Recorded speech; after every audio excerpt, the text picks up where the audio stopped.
ዘ ፓወር ኦፍ ኢግኖሪንግ ቸል ማለት ረቂቅ ኃይል። ብዙዎቻችን ለሰዎች አስተያየት፣ ለትንንሽ ግጭቶችና ለኔጌቲቭ ኢነርጂ ፈጣን ሪያክሽን የመስጠት ልማድ አለን።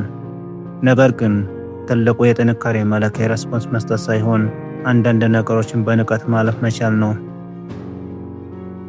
በዚህ ቪዲዮ ውስጥ ቸልታ እንዴት የእርስዎን ሜንታል ሄልዝ እንደሚጠብቅና ሶሻል ቫልዩን ከፍ እንደሚያደርግ በዝርዝር እናያለን። የጃፓን ሳሙራዮች አንድ ትልቅ ሚስጥር አላቸው። ጠላትህ እንዲቆጣ ካደረገው ግማሽ ድሉን አግኝተሃል ይላሉ።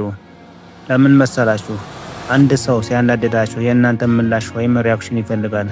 የእናንተ መቆጣት ለእነሱ ትልቅ ኢነርጂ ነው። ነገር ግን እናንተ ኢግኖሪንግ ስትራቴጂን ስትጠቀሙ ያንን ሰው ፓወርለስ ታደርጉታላችሁ።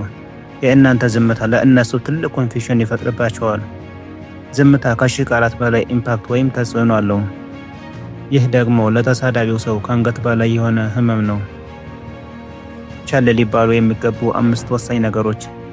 አንደኛ፣ ሰዎች ስለ አንተ የሚሰጡት አስተያየት ሁሉ ፋክት አይደለም፣ የራሳቸው ኢንሴኩሪቲ ውጤት ሊሆን ይችላል።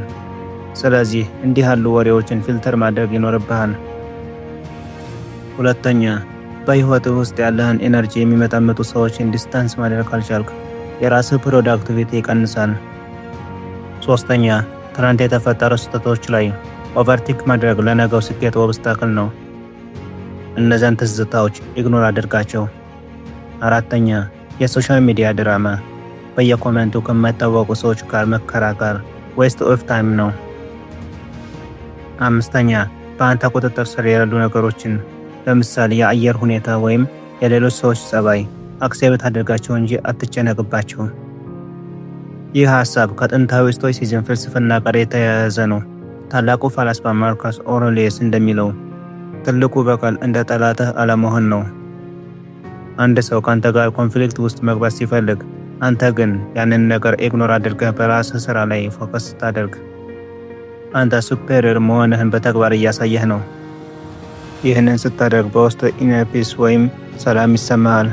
ሰልፍ ዲሲፕሊን ማለት ስሜትን መግደል ሳይሆን ለየትኛው ነገር ስሜት መስጠት እንዳለብህ መምረጥ መቻል ነው። ይህ እንደ ጥንታዊ ፍልስፍናዎች ዝምታ የጥበብ አጥር ነው ይላሉ።